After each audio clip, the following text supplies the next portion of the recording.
Je suis devant un Mr 4N, un avion rare puisqu'il est unique et qu'il n'a pas eu de carrière. Pourtant, il est entré dans l'histoire de l'aviation parce qu'il est lié à la légende d'une femme exceptionnelle.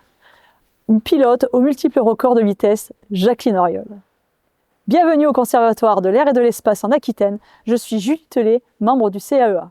Dans cette vidéo, nous allons vous montrer 5 avions qui ont marqué la carrière de Jacqueline Auriol, dont ce fameux Mr 4N, à bord duquel elle a battu un record au terme d'une histoire incroyable. J'accueillerai François Dubreuil, ancien pilote de chasse, qui nous aidera à comprendre les aventures ou mésaventures de Jacqueline Auriol. Et grâce aux recherches que nous avons faites, nous vous donnerons des explications inédites.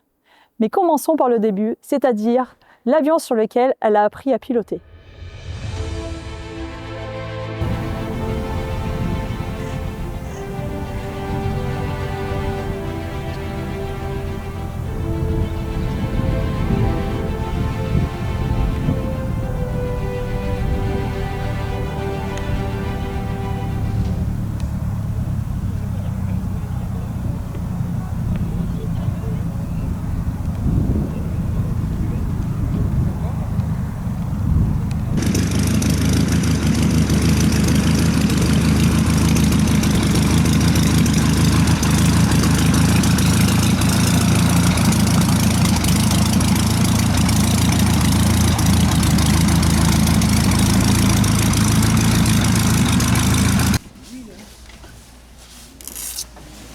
Il était sympa. L'avion, nickel. La passagère, ça va. Nickel aussi. C'est pas pareil. Voilà. Et le pied sur le noir uniquement. Ah, je vous en prie. Et pas sur la... Voilà. Et l'avion de ses débuts, c'est un Stamp SV4C comme celui-ci qui appartient à la section vol du CAEA. C'est le numéro 322 qui est sorti d'usine en septembre 1946. Après la Seconde Guerre mondiale, c'était l'avion des écoles de pilotage et aussi un excellent avion de voltige. Et nous allons rencontrer un expert du Stamp pour lui demander ce qu'il en pense. Voici Benjamin, un des pilotes du Stamp, membre du conservatoire. Benjamin, peux-tu nous expliquer pourquoi cet avion était bien adapté aux écoles de pilotage et ses particularités? Très bien. Et il faut savoir qu'après-guerre, tout était à reconstruire, et notamment le réapprovisionnement en avions de l'armée, etc. Donc en fait, le Stamp était une machine déjà connue par sa robustesse, sa légèreté, mais principalement par ses qualités de vol assez exceptionnelles. Donc a été décidé de refabriquer sur des centaines, quasiment 700 exemplaires, cet avion-là.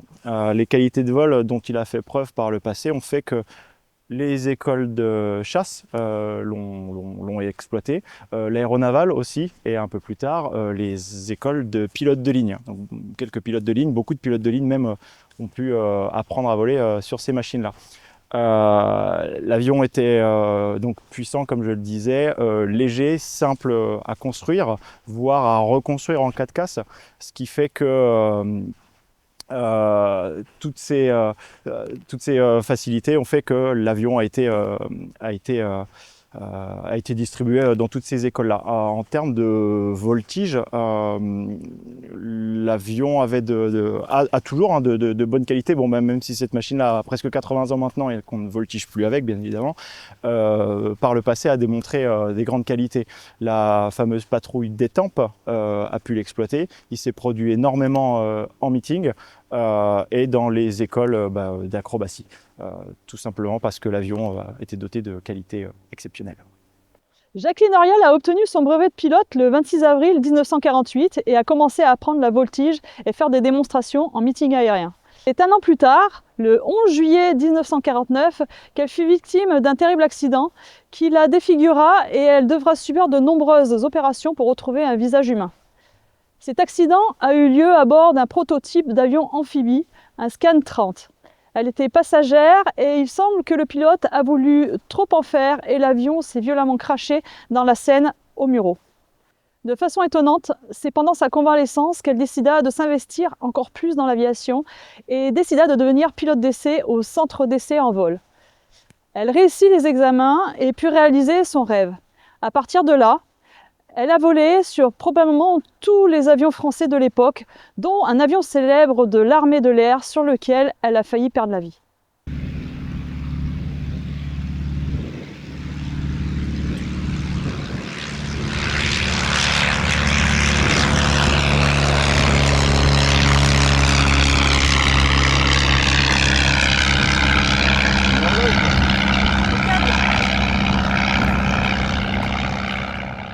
Nous sommes maintenant revenus sur le site principal du conservatoire à Mérignac et je suis à bord d'un Mister 4A. Et je dis bien A car cet avion n'a rien à voir avec le Mister 4N que nous verrons tout à l'heure. Il y a souvent confusion. Jacqueline Auriol n'a pas battu de record sur le 4A et ce n'est pas non plus sur ce type d'avion qu'elle a passé le mur du son pour la première fois, mais sur un Mister 2. Il n'y a qu'un seul exemplaire du Mister 2 exposé aujourd'hui. C'est au château de Savigny-les-Bonnes, exemplaire sur lequel elle a volé. Nous ici, nous avons un exemplaire dans nos réserves, mais il lui faudra une bonne restauration avant de pouvoir être exposé. Si on parle du Mister 4A, c'est parce que c'est sur cet appareil qu'il lui est arrivé une mésaventure qui a failli lui coûter la vie. Lors d'un entraînement, la veille d'une présentation en meeting aérien, elle a perdu le contrôle de son appareil qui s'est embarqué dans une vrille infernale dont elle a pu sortir in extremis.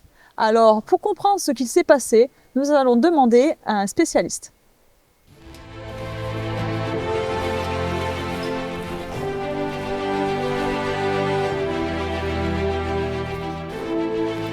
Voici François Dubreuil, ancien pilote de chasse, bien connu de cette chaîne, qui a piloté tous les avions de l'armée de l'air, du Mister 4 jusqu'au Mirage 2000.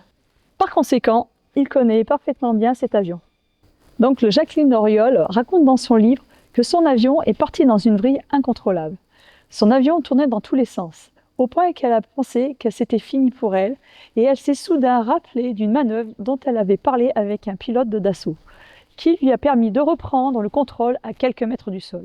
François, toi qui as volé sur Mister 4A, peux-tu nous expliquer d'abord pourquoi elle est partie en vrille ? Il faut d'abord parler d'une particularité du Mister 4, des Mister 4, qui se situe à l'arrière de l'avion au niveau de l'empennage horizontal. La gouverne qui permet de faire monter ou descendre l'avion en permettant, en entraînant le déplacement du nez vers le haut ou vers le bas.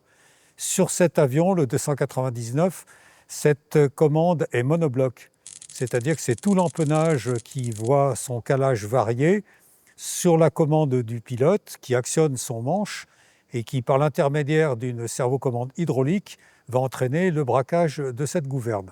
Mais le Mister 4, sur lequel Jacqueline Auriol volait ce jour-là, était d'un numéro inférieur à 150. C'est-à-dire que son empennage n'était pas du type monobloc, mais du type dit classique, c'est-à-dire une partie réputée ou dite faussement plan fixe, prolongée par des gouvernes mobiles, toujours actionnées par une servocommande hydraulique lorsque le pilote ou la pilote déplace son manche d'avant en arrière. Et la partie antérieure, dite plan fixe, n'est pas fixe, puisque son calage peut évoluer avec un moteur électrique. Le calage est commandé non pas par le manche, mais par un petit interrupteur sur le sommet du manche. Et cet interrupteur commande un moteur électrique qui va faire donc varier le calage de l'empennage pour annuler les efforts sur la gouverne.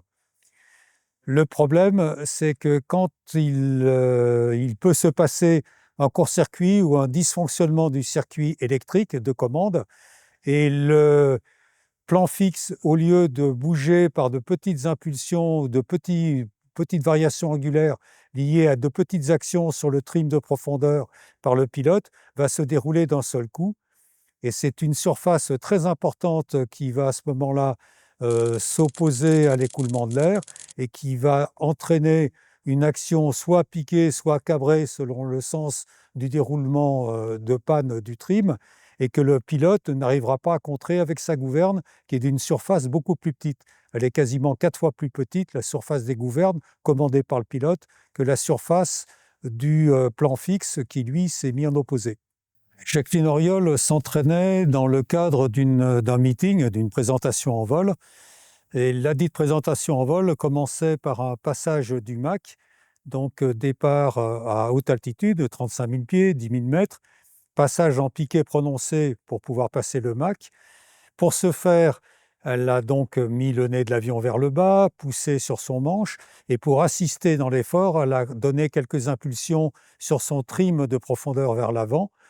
Et c'est à ce moment-là que la panne électrique est arrivée. Le trim, au lieu d'actionner dans le bon sens le plan fixe, a mis le plan fixe en position plein cabré. Et l'avion est parti dans une ressource à très fort facteur de charge que Jacqueline Auriol n'a pas pu contrer au manche, petite gouverne versus grande surface du plan fixe. Et ce fort facteur de charge est intervenu d'autant plus brutalement qu'elle était déjà à grande vitesse et proche du mur du son, et donc facteur de charge très important.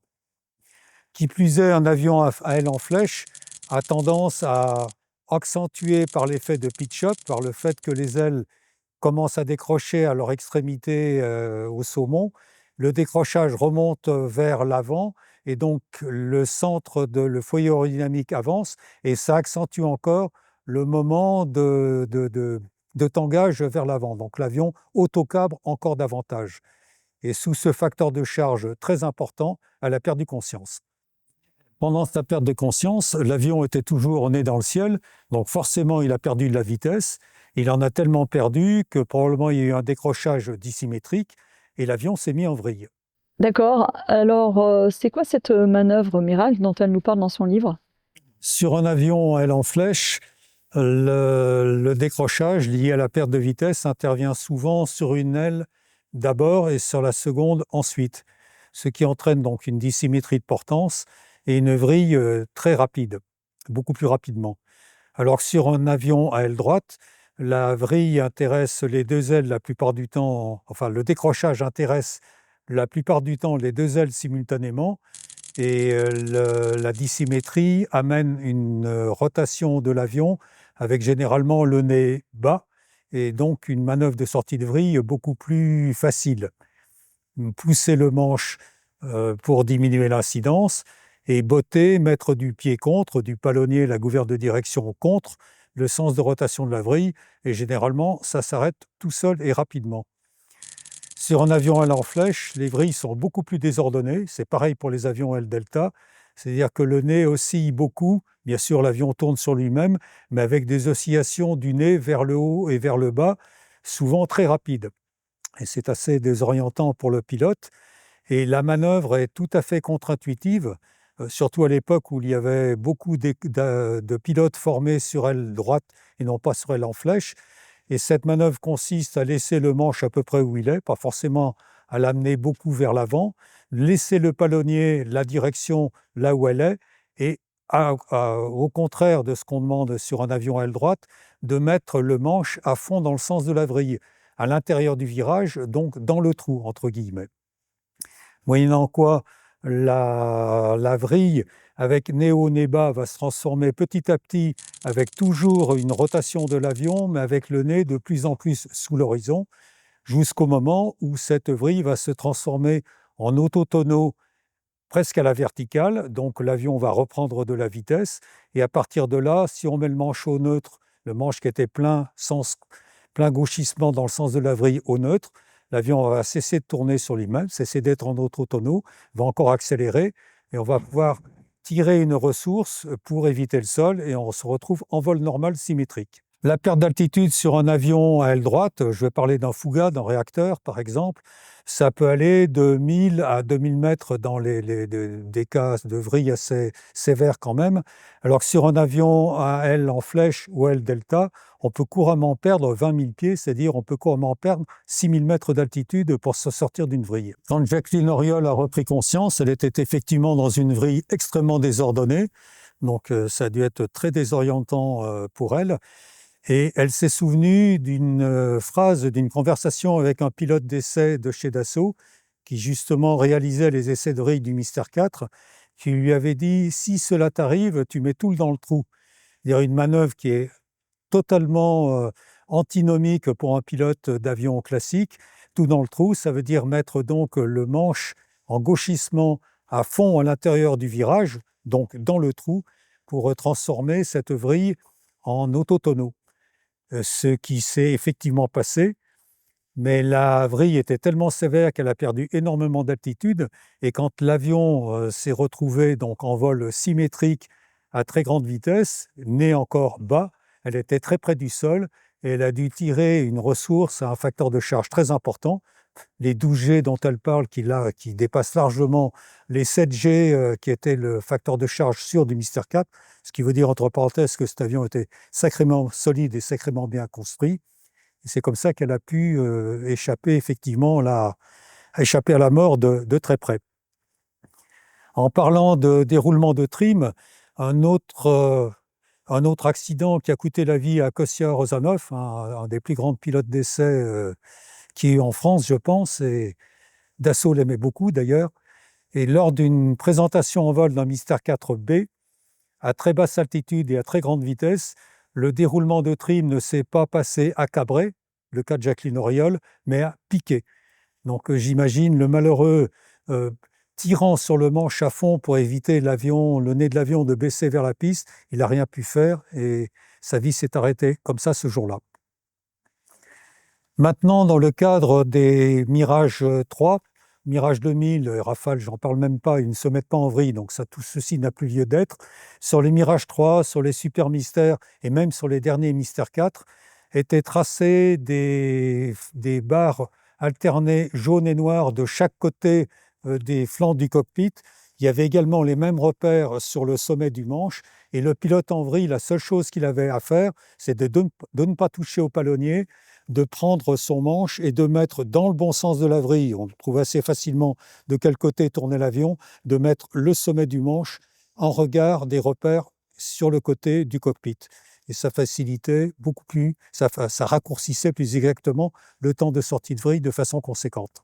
Elle s'en est donc sortie, et dès le lendemain, elle faisait sa présentation à bord d'un autre Mystère 4A, car celui de la vrille était inutilisable. L'avion qu'on lui prêta était un Mystère 4A de la Patrouille de France.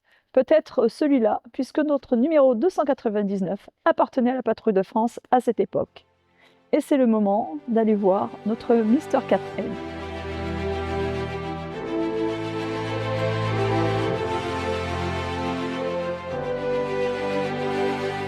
Nous revoilà devant le Mystère 4N. C'est à bord de cet avion qu'elle a ravi le record de vitesse pour la 3e fois à sa concurrente américaine Jacqueline Cochrane. Les 2 premières fois, c'était à bord d'un Vampire, puis d'un Mistral, la version française du Vampire. Mais ce 3e record à bord du 4N a failli ne jamais avoir lieu. Jacqueline Cochrane a tenté une petite ruse. En sa qualité de vice-présidente de la Fédération aéronautique internationale, elle a fait abolir les records féminins, décision qui devait intervenir le 1er juin 1955. Après cette date, Cochrane allait devenir la dernière femme détentrice d'un record de vitesse féminin avec 1050 km/h sur F-86 Sabre. Quand Jacqueline Auriol eut connaissance de cette décision, il ne restait que 8 jours avant la date fatidique. Alors, elle et son entourage, piqués au vif, montèrent une sorte d'opération commando pour battre le record avant le 1er juin. À ce moment-là, le seul appareil disponible et capable de le faire était le tout nouveau Mystère 4N, qui en était encore qu'au stade de prototype et qui restera d'ailleurs. Et le record fut battu in extremis le 31 mai 1965 vers 1151 km/h. François, est-ce que tu peux nous expliquer la genèse de cet avion ? Oui, le Mystère 4N s'insère dans la généalogie des avions Marcel Dassault, des chasseurs Marcel Dassault. Le premier, l'Ouragan, aile en flèche très faible, 14 degrés, une épaisseur assez conséquente. Et cet avion n'était pas capable, et loin de là, d'être supersonique. Il était limité vers 900 km/h. Ensuite est venu le Mystère 2, politique des petits pas Marcel Dassault. On reprend le fuselage de l'Ouragan, mais on y adapte une aile beaucoup plus en flèche, 30 degrés, une épaisseur beaucoup moins importante, ce qui permet à cet avion d'être le premier à passer le mur du son tout juste en piqué prononcé. Dans la suite, toujours politique des petits pas, on passe au Mystère 4A avec une aile en flèche beaucoup plus prononcée, de 38 degrés, beaucoup plus fine, 7 degrés et demi, et un fuselage assez différent. En même temps que le Mystère 4A, Dassault a développé le Mystère 4B pour prendre la même voilure, exactement la même voilure que le Mystère 4A, mais avec un fuselage différent pour pouvoir accueillir un réacteur à compresseur axial. Donc un peu moins volumineux en diamètre, mais beaucoup plus long, ce qui explique un fuselage différent. Et en partant du Mystère 4B, Dassault a conçu un avion, le Mystère 4N, ce prototype, qui a comme mission différente par rapport au Mystère 4A d'avoir un radar qui lui permet d'être un chasseur tout temps, un chasseur de nuit. Et pour mettre en œuvre le radar, il faut un opérateur radar en place arrière. Et le Mystère 4B, comme le Mystère 4N, avait, comme je l'ai expliqué, un réacteur anglais, un Avon, beaucoup plus long et qui imposait d'avoir un fuselage qui est beaucoup plus long que celui du Mystère 4A. À l'arrière du Mystère 4N, l'empennage horizontal est très exactement celui des premiers Mystère 4A, c'est-à-dire une partie dite fixe, en réalité à calage variable, et qui est suivie des gouvernes à proprement parler, qui sont actionnées par la pilote par l'intermédiaire de son manche. Et peux-tu nous expliquer maintenant comment s'est passé ce record? Le record de vitesse devait être battu sur une base, c'est-à-dire une ligne droite comprise entre 15 et 25 km, parcourue dans les deux sens pour annuler l'effet du vent arrière ou du vent de face. Ce record a été battu entre les terrains de Bretigny et de Melun-Villaroche, deux terrains d'essai distants d'environ 25 km.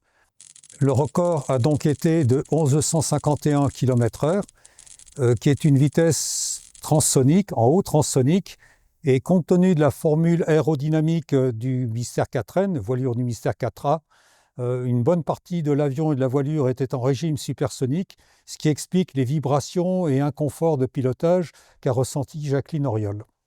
Malgré sa très courte carrière, cet avion est tout de même entré dans l'histoire, et en particulier celle des records, qui ne s'est pas arrêtée là, puisque sa ruse ayant échoué, Jacqueline Cochrane fit voter le rétablissement des records féminins pour à nouveau se l'octroyer, un an plus tard, avec 1262 km/h, sur un T-38 Talon. La compétition a donc repris, et cette fois, Jacqueline Auriol va s'attaquer au record avec un célèbre avion, c'est-à-dire un Mirage 3C, dont nous avons un exemplaire qui nous attend à l'extérieur.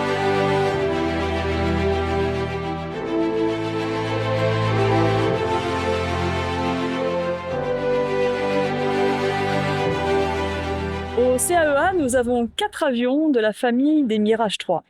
Un Mirage 3E avec un nez de 3R, un Mirage 5F, un Mirage 3B et un Mirage 3C, devant lequel nous sommes et qui est le même modèle que celui qui a permis à Jacqueline Auriol de battre un nouveau record.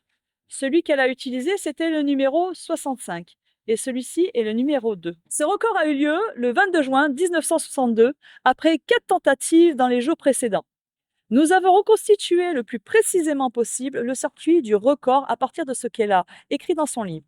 C'était un record en circuit fermé sur une base de 100 km au nord-ouest d'Istres, entre Arles, Saint-Gilles et Sainte-Marie-de-la-Mer. Oui, et pour que ce record soit homologué, il y avait 2 règles principales à respecter. La première, c'est que l'avion ne doit en aucun cas rentrer à l'intérieur de la boucle prédéfinie qui fait 100 km, sinon il prendra un raccourci et ce serait triché. La seconde, il ne faut pas non plus qu'il s'écarte trop de la boucle car la distance serait supérieure et donc il serait plus difficile d'avoir une vitesse importante. La deuxième règle, c'est que l'avion en sortie de boucle doit impérativement repasser sur le point, bien entendu, et à la même altitude ou une altitude supérieure. S'il était plus bas, cela reviendrait à ce qu'il ait pris la vitesse en descendant et ça n'est pas permis. C'est pour cela que battre un record, c'est un travail d'équipe. Le pilote doit exécuter précisément les instructions de l'équipage au sol qui suit la trajectoire sur le radar et demande des petites corrections de cap ou de serrer ou élargir le virage. Après le décollage, Jacqueline s'est d'abord dirigée vers l'est. Elle a pris un virage au niveau des gorges du Verdon pour revenir avec le maximum de vitesse dans l'axe du premier segment du circuit. À quelques dizaines de kilomètres de l'entrée du circuit, on lui demande d'enclencher la post-combustion qu'elle va garder jusqu'au bout. À partir de là, l'avion va accélérer de Mach 1.2 vers Mach 1.8, Mach 1.9, mais il va consommer 4 fois plus de carburant qu'auparavant. Quand elle passe au-dessus de l'entrée du circuit, elle reçoit un bip par la radio, par l'UHF, et le chrono est déclenché. La partie délicate, c'est le virage. Pendant son virage, l'avion traîne davantage parce que le facteur de charge est d'environ Mach 1.8 et la vitesse va diminuer d'environ 300 km/h. De Mach 1.8 à 85, elle va passer vers Mach 1.6. Mais dès qu'elle va arrêter le virage, remettre les ailes à plat, l'avion va accélérer très rapidement, d'autant qu'il est très léger, et elle va repartir vers Mach 1.85. Lorsque le top de sortie du circuit retentit, il s'est écoulé 3 minutes 23 depuis le top d'entrée. Elle dut se poser rapidement parce que l'usage prolongé de la post-combustion a vidé ses réservoirs. Elle sera créditée d'une vitesse de 1850 km/h et aura parcouru un peu plus de 100 km. Un an plus tard, le 14 juin 1963, elle battra son propre record, dans les mêmes conditions, mais cette fois sur un Mirage 3R. Elle atteindra 2030 km/h, mais ce record sera à nouveau battu un an plus tard par Jacqueline Cochrane sur un F-104 avec 2097 km/h.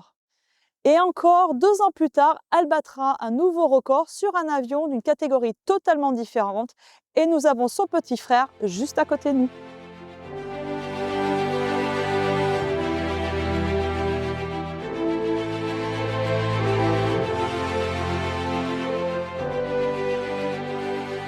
Et cet avion, c'est celui-ci, un Mister 20 ou Falcon 20.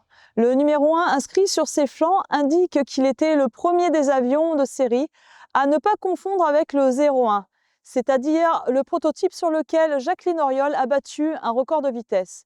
Pourtant, cet avion, derrière moi, a un lien avec Jacqueline Auriol et ses records. On va voir pourquoi, mais d'abord, François, pourquoi cet avion s'appelle lui aussi Mystère ?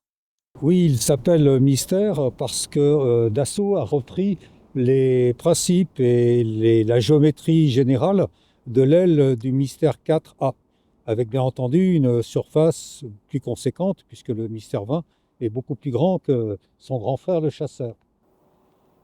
Pour la petite histoire, Mystère 20, c'est le nom qu'avait donné initialement Dassault à ce qui allait devenir le Super Mystère B2. Toujours petite histoire, les Américains n'arrivant que difficilement à prononcer le mot mystère, l'avion s'est appelé finalement le Falcon, car le faucon était quelque chose de beaucoup plus facile à dire pour les Américains.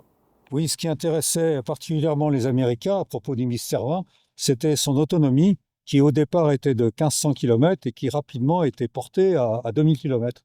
Et puis, il y avait aussi sa vitesse Mach 0.8, qui était largement supérieure aux avions dits d'affaires de l'époque et assez proche des avions de ligne pour laquelle le Mystère 20 allait servir à la formation de leurs pilotes. Et c'est justement ce qu'ont démontré les records établis par Jacqueline Auriol. Et on va aller dans le cockpit pour en parler.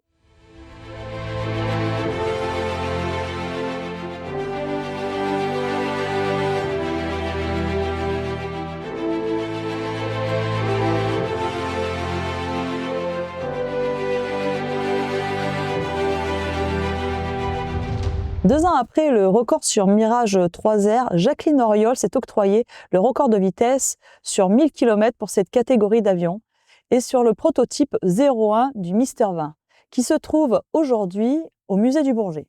C'était le 10 juin 1965, à l'occasion du Salon du Bourget. Elle n'était pas seule à bord. Il y avait en tout 5 personnes, dont René Lemaire, ingénieur d'essai chez Dassault, qui faisait partie de l'équipe qui a conçu le Mystère 20, et qui devint plus tard le fondateur du CAEA où nous sommes. Comment sait-on que René Lemaire était à bord? Grâce à ceci. C'est le carnet de vol du prototype du Mystère 20, le numéro 01, où pour le 10 juin 1965, on voit le vol du record et la liste des personnes à bord, dont Jacqueline Auriol et René Lemaire. François, dans quelles conditions s'est déroulé ce record? Oui, ce record de 1000 km a été établi sur une base Istres-Cazaux-Istres, puisque la distance entre ces deux bases, entre ces deux terrains, est exactement de 500 km. Comme pour les records précédents, elle a dû passer une porte d'entrée, en l'occurrence c'était Istres, et le chrono a été déclenché. Elle volait à une hauteur de 28 000 pieds, entre environ 7 000 mètres d'altitude. Elle a atteint, elle était à Mach 0,8, donc la vitesse de croisière maximum du Mystère 20. Le radar d'Istres l'a suivi en éloignement vers Cazaux. Ensuite, celui de Cazaux, de Mérignac, puis de Cazaux l'a pris en compte. Lors du virage de retour de Cazaux vers Istres, elle était accompagnée, escortée par un Mystère 4A qui vérifiait bien qu'il s'agissait bien du Mystère 20 du record. Elle a fait demi-tour au-dessus de Cazaux et est revenue pour franchir la porte de sortie, qui était celle d'entrée, à la verticale d'Istres. Et ce record a été de 859 km/h, mais ça n'a pas été son dernier record. Effectivement, toujours sur Mystère 20, elle a également battu le record de vitesse sur 2000 km avec 819 km/h. Mais ce record est très mal documenté, notamment diverses sources donnent des dates différentes. Par exemple, le site de la Fédération aéronautique internationale qui homologue les records indique comme date le 15 mai 1965. D'autres sources indiquent le 15 juin, d'autres encore disent qu'il a été établi le même jour que le record sur 1000 km, c'est-à-dire le 10 juin.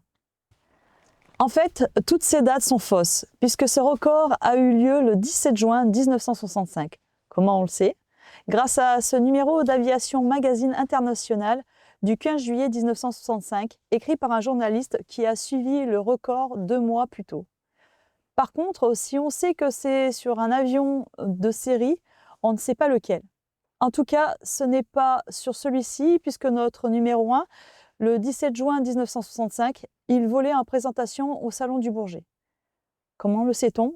Grâce à son carnet de vol que voici.